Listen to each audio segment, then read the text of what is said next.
It is necessary these days to find ways to save money in every way possible.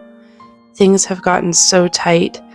The grocery store has gotten so expensive, which means the budget just keeps getting smaller and smaller. So I am constantly trying to find ways to pinch pennies at home in any way possible just to save as much money as we can. And I know that there's a lot of people out there just like us looking to see how they can save money in every way possible.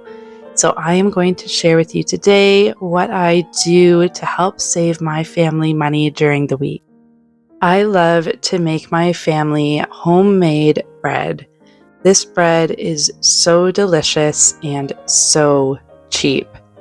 Bread in the store these days is absolutely just ridiculously priced. $5 a loaf oftentimes. Sometimes you can get the really cheap bread that's really poor quality for maybe $2.50, but it's just really not very good bread. If you want a bit better quality bread, you're looking between $5 and $7. So this bread costs about 50 cents to $1 to make. So it saves us a lot of money and the quality is just so much better. I do have sourdough and I will often make sourdough bread. However, today I'm looking for a quick way to make bread. I've been gone the majority of the week, and once I got home, I knew I needed to stock up. So I'm just making a quick rise bread with just regular yeast. So as that's rising, I have some plantain that I dehydrated and I am starting to make a plantain salve. Plantain is just a magical herb that helps with any sort of skin irritations, so rashes, bug bites, that sort of thing. We love it for that reason, so I make plantain salve every year. I do have an entire video tutorial on this. I will link that in the description if you are wanting to make your own plantain salve.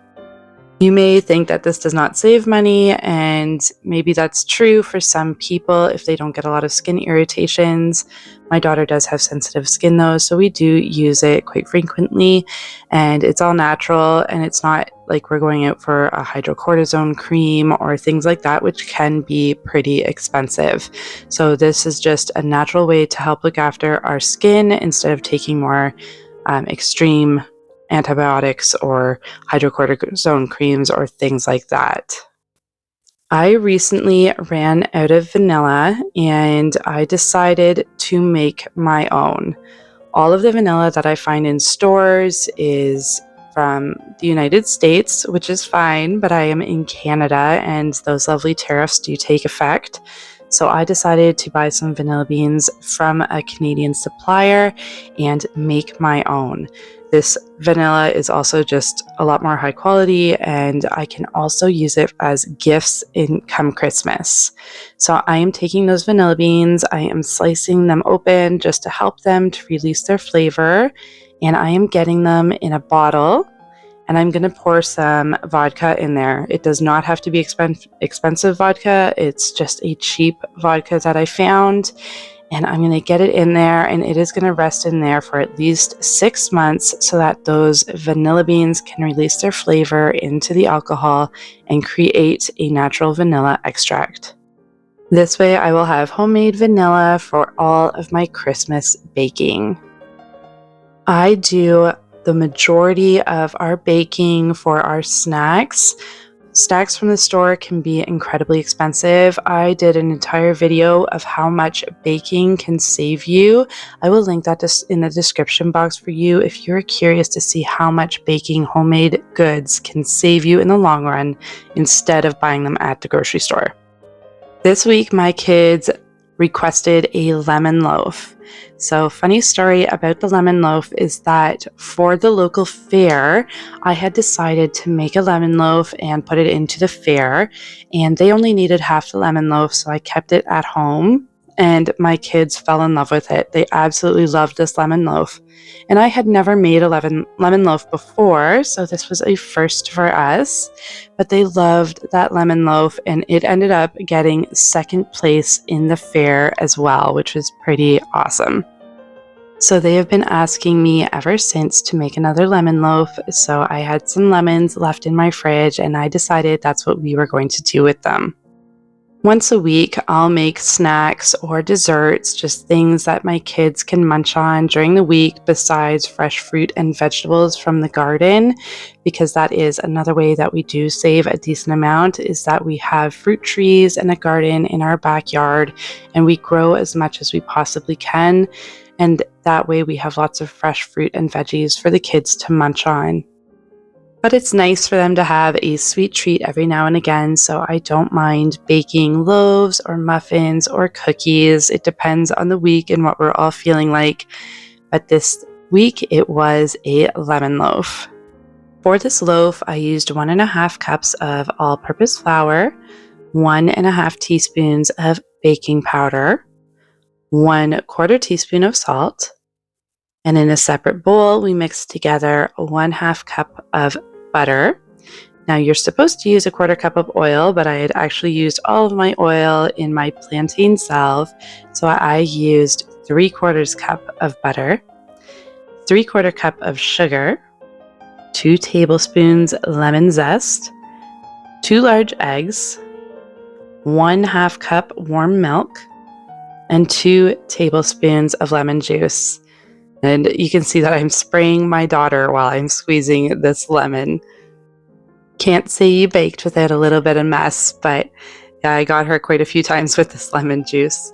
She loves to help out and she loves to help bake, and I love having her help, so it's really nice to have her in the kitchen.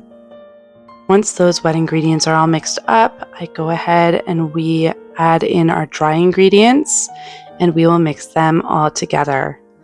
This is homemade baking powder that I made with you guys not long ago. If you are looking to make your own baking powder, I will add that video in the description box for you. I much prefer doing it this way. It's aluminum free and it also helps to save a little bit of money to be able to make your own aluminum free baking powder. Once this is all mixed together, we're going to go ahead and get it into a loaf pan, and then we're going to bake it at 350 degrees Fahrenheit for 55 minutes. This recipe did call for you to poke holes in the lemon loaf after about 20 minutes and pour on some syrup, but I find this lemon loaf as well as the glaze that we put on to be really sweet all on its own. So I skip this step. I don't bother putting on a separate syrup because we don't need the extra sugar for that.